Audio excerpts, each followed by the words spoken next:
End of year progress, and thank you. Chris is going to present that as assisted by others. Thank you, Chair, and good morning again, Committee. So this report invites the Committee to note, comment on and challenge the end-of-year update on the improvement actions within the Council's annual governance statement. As Committee will be aware, we have a responsibility to review, at least annually, the effectiveness of a governance framework, including the systems of internal control. This self-assessment process and output is known as our annual governance statement. Our self-assessment review process is reflective of the previous financial year's activities, with any continuous improvements arising from the review forming part of any action plan to be delivered within the current financial year. The annual governance statement process reviews our activities against the Council's local code of governance, which is divided into 8 themes and SIPFA's 7 principles of good governance. The improvement actions form part of the Council's annual accounts. All approved recommendations from our annual governance statement process, as well as any other corporate or strategic external audits of self-assessment, take the form of continuous improvement actions. These actions are collated into our best value improvement action plan and reported via various forums, including the Audit and Scrutiny Committee. From the paper, Committee will see that a total of 43 annual governance statement improvement actions were due for completion by the 31st of March this year. Of the 43 actions identified, 35% were completed in 24-25, and Table A within the paper of the report provides a summary overview of these actions. Of the 28 remaining actions, 11 are pre-23-24 and 17 are from the 23-24 review, and these will be included in the 24-25 annual governance review. Appendix A provides a full detailed overview of identified actions, progress to date, details of who owns the action, together with current status notes.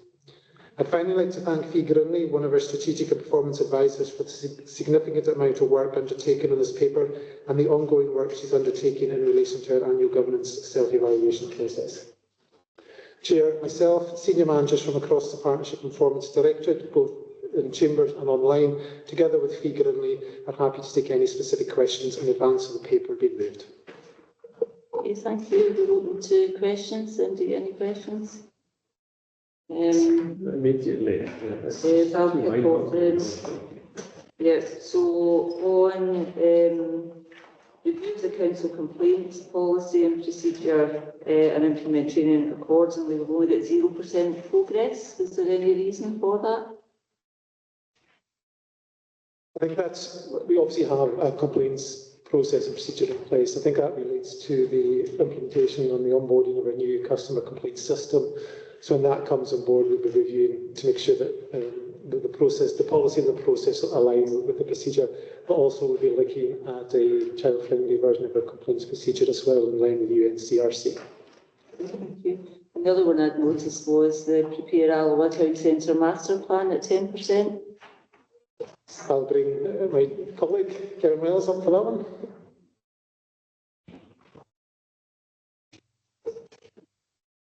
Thank you, Chair. In terms of the master plan, it has been started in terms of the initiating that work. It has been delayed because of the capacity issues I've had within planning and building standards team. In fact, actually, I've now got my economic development team taking lead to progress this on because I'm aware of the delay that is taking place. But work will commence very shortly in terms of progressing that piece of work. Thanks. We were just talking about this in the break about financial monitoring on an ongoing basis. If we look at page 190, action and references, the financial monitoring process to be reviewed to reduce complexity. Statement made in the note is the Council's finance system will also be upgraded with dashboards to monitor spend, etc. Where are we with that? Sorry, and that's not your opinion. I'm not sure if Lindsay is online when she's there, but Lindsay has advised they are in discussions with our finance provider, and those dashboards are shortly to be implemented. I think they had a meeting the other day on that, so we are looking at rolling out those dashboards across our finance system. And do we have any information on how they'll work? What visibly, from our point of view, how will they work from our point of view? Not in the machine itself, but what the benefits we'll see of it. From an elected member perspective, I'll bring Lindsay in.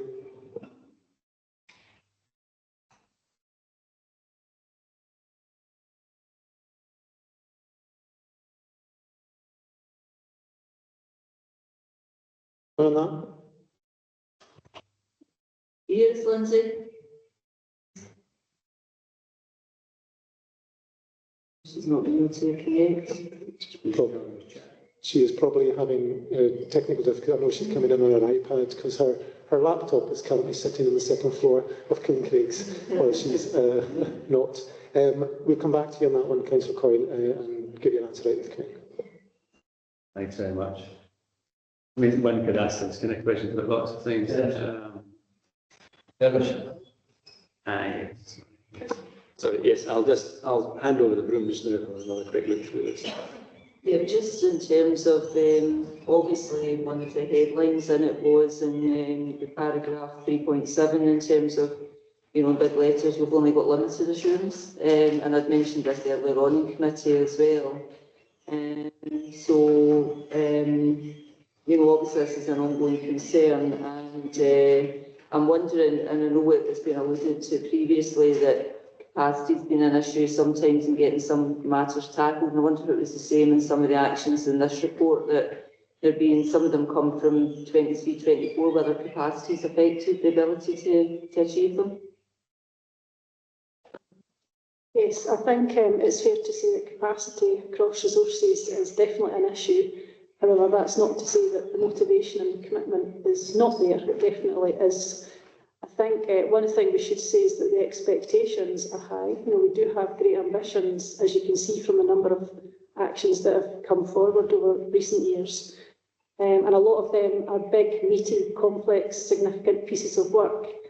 And we're quite thrilled that a couple of them have come to pass, particularly around our wellbeing wipe and our digital and data work.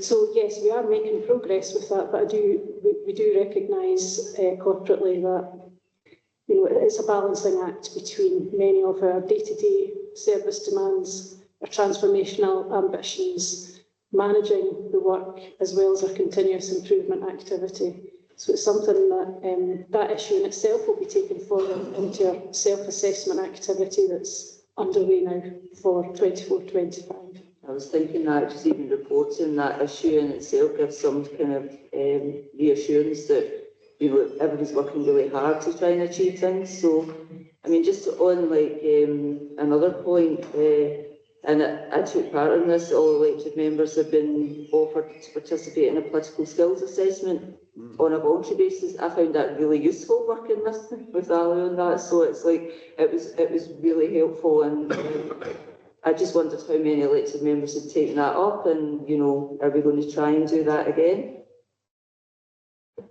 So far, 4 out of 18 elected members have taken up that opportunity, and I thank you again for giving me the chance to promote that with elected members. It's great to see that it has been welcomed as an opportunity, and the feedback is positive in that regard.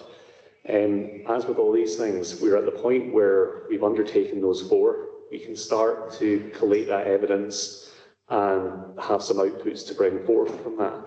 But the more evidence that we can build up on that, the more of these assessments, these conversations we can have with elected members, the better informed we are.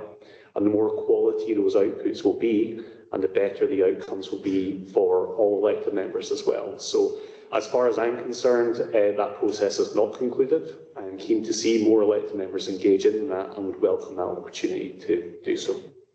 Thank you. I mean, as I said, a comment rather than a question, but just to follow up, just to say that I actually found things about myself I didn't even know, so I think it's a really useful process, and I would recommend MD to be involved in that. I think it's only useful for us as a council to understand particularly the needs of our elected members as well. MD, Councillor Law. You can contact me then, put my name down in. But it was actually page 194, just the bottom one, the social media policy. I just wondered, is that looking into the platforms that we use? I'm specifically thinking about X. I know that Alpha Academy surveyed their young people, and they have removed themselves from the platform because it just doesn't fit in with the values that they have, and I would say that for the council as well. So I would be looking for us to do that. Otherwise, I'm going to be bringing a motion to the council soon in regards to that, because I just don't think it fits in with the values that we have as a council. So I just wondered if that is getting looked at in the social media policy. Okay, so we're about to embark on a piece of work with consultants that are being brought in following a discussion by council, and part of that work will be looking at all of our communications, our strategy, our approaches, our channels, how we're, meeting the requirements of our communities, but also, how we're promoting the work of the council, and quite a bit of discussion. So actually we've kind of paused the work on the social media policy because that work will review all of those channels. So there might be other social media channels that we might want to adopt. Other councils are using things like TikTok, but I know there's been quite a bit of discussion through our portfolio meetings around the use of X. So we'll certainly look at that. A number of councils have made a decision to restrict using X, or to stop using X, or to use it only for very restricted reasons. But yeah, the short answer is we'll look at all of that, including the social media channels and the policies that sit underneath the communication strategy for the council, and that work's due to commence in the next couple of weeks. Do we know when that work will conclude? Because I'm just thinking it is really needed, especially that promoting the good work that we do in council, because I get that all the time, people saying we're doing really good stuff, and that's members of the public who know, and they're like, you don't see that. So I think that's really important. So I just wondered when would that be concluded so that we can get a move on, basically. So it's a 3-month contract, so starting over the next couple of weeks, and they'll be engaging with elected members and other stakeholders internally and externally as part of that process. So yeah, 3 months I think is the length the contract was agreed at council.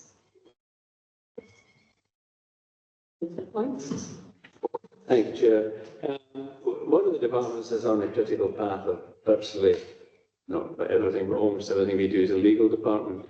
Now looking at page 188, and it's to do with procure and initiate implementation for a new legal case management / document management system in collaboration with Fife. Now I'm interested in that because we haven't done much with Fife up to now. It's normally been Falkirk or Stirling. Have we found a new and valuable partner in Fife, or were we driven there because Stirling, Falkirk couldn't or wouldn't help?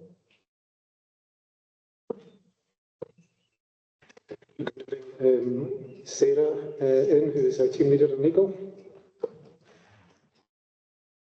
Who has come from Fife Council to join us. That was. Afternoon, everyone. Yes, the idea was to collaborate with Fife, really just because ultimately they will be taking the risk with all the overall procurement, but also they are pioneering with the Scottish Government some streamlined procurement process. In response to the question about Falkirk, we're having discussions with them as well to see if they can also piggyback on the back of what Fife are doing. So there's a possibility, but I would just emphasise that it's in very early stages, that Falkirk may also want to be involved in that. But we do have money, a little bit of money in this year's budget for the case management system, so it's very much in our mind that we want to keep that moving. And Fife are of the same view. So I think the difficulty will be that if it will slow down progress, we might have to have a discussion with Falkirk about that. But as I said, it's very early days in terms of their involvement, but things are quite well developed with Fife. And we would hope to have, I think, we're looking at bidders being in position certainly by the end of the year, this year. What's in it for Fife? Well, in terms of Fife, I mean, that's a very good question, but I think they were ultimately very, very keen to update their current case management system. We don't have one right now, so we're desperate to get our hands on something that makes our life and work much more efficient and effective. I think it's genuinely just wanting to work together with Clark Managed Share. As you know, the head of legal at Fife is Lindsay Thompson, who worked here. So I think it's just really sort of doing it on a goodwill basis. We are, letting them lead in some respects. We've definitely fed into the specifications for the project, and we're very much involved in it. But ultimately, they are taking the risk and organising the whole procurement for us. Do you think ultimately we might be sharing in the licensing costs or something, which might maybe would be a mitigation for them? Yes, that's quite possible. Our costs are minimal, really, compared to what Fife will have to pay, though. Fife will pay considerably more than us because they are migrating their current system onto a new system. They have a massive legal team compared to us, and they're also involving their estates department, and so they will also have access to this new database, so case management system, I should say. So their needs are much more substantial than ours are, and they will require a lot more licenses than we will. But does us paying a license help them fiscally? If it does, it's really quite a modest sum in terms of the overall. I think currently it's about a sixth of the overall cost, might even be a seventh actually. So I think it's fairly modest and minimal, any financial benefit that they'll get from that. The reason I'm slightly persisting with that is the idea that Fife Council, the officers there, come under the same pressures from their council as you guys come from us in order to spend the money wisely. And I wouldn't want us to get down the road to something that we were abandoned or we were kicked out of because their councillor said, why should we pay for that? So we'll obviously be, from a procurement aspect, it's going alone would be much more expensive to us than it would be joining up. But any contractual arrangements will go through our legal team to make sure that there is, that we're not left high and dry or abandoned by a partner through that process of when we're in that contractual period. Is that you can actually put yourselves in that position where you tie to them, but would they agree to that?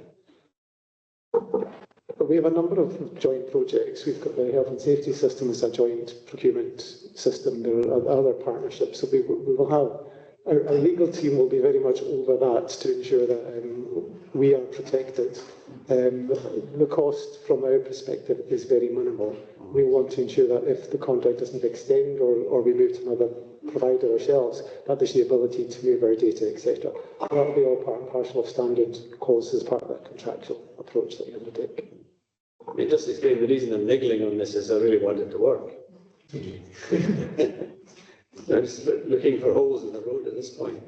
Fine, that's good to hear. Well, thanks so much for all your work into this. It's microphone.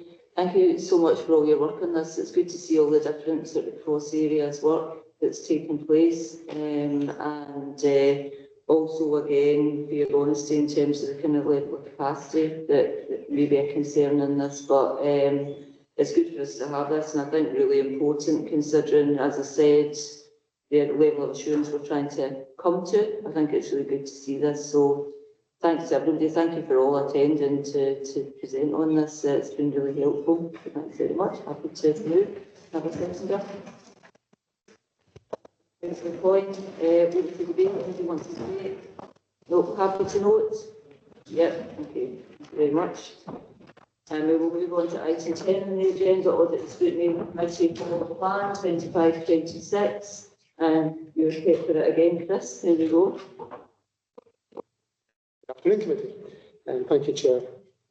This paper, as presented, asks members to consider and approve the forward plan for committee business for 25-26, agree that committee members complete a self-evaluation questionnaire, and agree committee will meet and consider the outputs of the evaluation, which will inform committee's annual report, and finally note the progress on the committee's agreed training plan for 24-25. The Audit and Scrutiny Committee plays a key role in the governance arrangements of the Council. The draft forward plan aims to ensure the committee are able to fully undertake their role, as well as reflecting the remit of the Audit and Scrutiny Committee. The remit, as members will be aware, includes receiving, reviewing and considering reports on Council finance, value for money and best value, considering and monitoring the Council's annual governance statement, considering internal audit reports and results of internal audit investigations, considering the effectiveness of the Council's risk management procedures and controls, monitoring Council services, including the HSCP, monitoring the achievement of agreed outcome standards and targets set by the Community Planning Partnership, and monitoring police and fire performance against plans which have been approved by Council. Whilst the forward plan reflects the core remit, the committee are asked to be aware that the plan may vary during the course of the year to accommodate unanticipated events. In relation to evaluation of effectiveness, the Chartered Institute of Professional Finance and Accountancy, or CIPFA, expects local authorities to make their best efforts to adopt the principles of the CIPFA position statement. The committee will recall that they have completed a questionnaire annually since 2023, the questionnaire being based on CIPFA's position statement. The committee have committed to complete a self-evaluation on an annual basis to allow an annual report to be produced. External audit have also previously indicated they will monitor progress of any areas of improvement identified from the evaluation. In relation to training, whilst a number of areas have been delivered, a number of elements remain outstanding. However, these are either in the planning process or an external provider has been sought to deliver the element. In addition to the training plan, colleagues in our organisation development and learning area continue, as we've discussed, to offer members the opportunity to participate in a council-wide training needs analysis delivered through the Improvement Services Political Skills Assessment. As was mentioned earlier, 4 members of Council have engaged so far with this process. Chair, I'm happy to take any questions the committee may have in advance of the paper being moved. Yeah, I'm slightly excited by this because it sounds good, but just want to know what's a mock committee? What will we be doing in the mock committee? It sounds good. What we were doing, well, the intention of that was to look at some previous committees, look at reports that may have come up, the questions that may have been asked or not have been asked, and for our internal audit to provide some guidance on some of the areas the committee may have looked to have explored. Yeah, no, that sounds good. Just not a question, but just encourage members that our survey is really badly sort of, we don't have many people completing it each year. And I just remind committee members to please complete the survey. It's really important for us for reporting back. So that's my wee schoolman bit to say, please complete the survey. So that's just a wee add-on to what Chris has said. So then, do you get any questions? Councillor Colin? Just a simple one. Yeah, I mean, I think you probably answered what you said. The programme is not carved in stone the way they think they're going to change it. So that would mean that if we came up with something as a committee, we came up with something we wanted to insert into one of our own projects rather than one of those handed down. I take it there'd be no problem with that. Members can engage. We can look forward, obviously, look at taking a paper up on a specific area. We normally need to go through internal audit, or if there's a specific area of concern that the committee felt was a risk, we would look at that and a report would come back to committee on that. Any questions? No. So I'm happy to obviously move we've had a site of this before, happy to move the plan going forward, and again just with that reminder to complete the information. Can I have a second? Yeah, to debate, into to debate. No. So we're looking to approve the forward plan, we're happy to do so. Yeah. Agree that committee members complete the self-evaluation questionnaire, we're happy to agree. Yep. Agree that we'll meet informally during September to review the results, so we're happy to agree that. And note the progress made in relation to the training plan, we're happy to note.